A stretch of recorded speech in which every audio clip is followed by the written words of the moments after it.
Welcome to Kishore academy. இன்றைக்கி நம்ம என்ன பார்க்க போகிறோம் அப்படின்னா 10th ஸ்டாண்டர்ட் சோசியல் சயின்ஸில் உள்ள மாவோவின் நீண்ட பயணம் பற்றி குறிப்பு வரைக. இந்த 2 மார்க் கொஸ்டினுக்குள்ள ஆன்சர் என்னன்னு பார்க்கலாமா?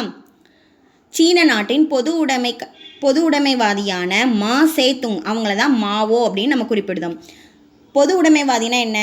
தனிநபர் உரிமைக்காக போராடாமல் சமூகத்தின் நலனுக்காக போராடும் ஒரு நபரை தான் பொது உடைமைவாதின்னு நம்ம சொல்கிறோம். 1933ஆம் ஆண்டு வாக்கில் சீன பொது உடைமை கட்சியின் மீதான முழு கட்டுப்பாடு மாவோ வசம் வந்து சேர்ந்தது. ஒரு நீண்ட பயணத்தை முன்னெடுத்து 1,00,000 பொது உடைமை இராணுவத்தினர் 1934இல் கிளம்பினர். இவங்க ஒரு நீண்ட பயணம் மேற்கொண்டார். எதனால அப்படின்னா அவங்களுடைய பாதுகாப்பை கருதி, அதாவது அவங்களுடைய பொது உடைமை கட்சியின் பாதுகாப்புக்காக ஒரு நீண்ட பயணம் மேற்கொண்டனர். அப்பயணம் ஒரு சகாப்தமாக மாறியது.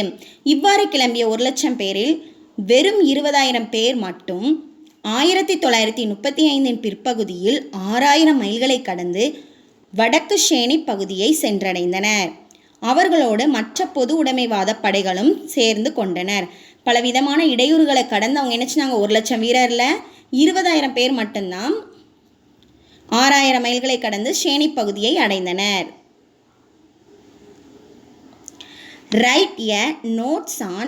Write a note on Mao's long march. Mao was an active leader who gained full control of the Chinese Communist Party by 1933. In 1934, he organized a communist army of about 1 lakh, set out on the long march. This march has become legendary.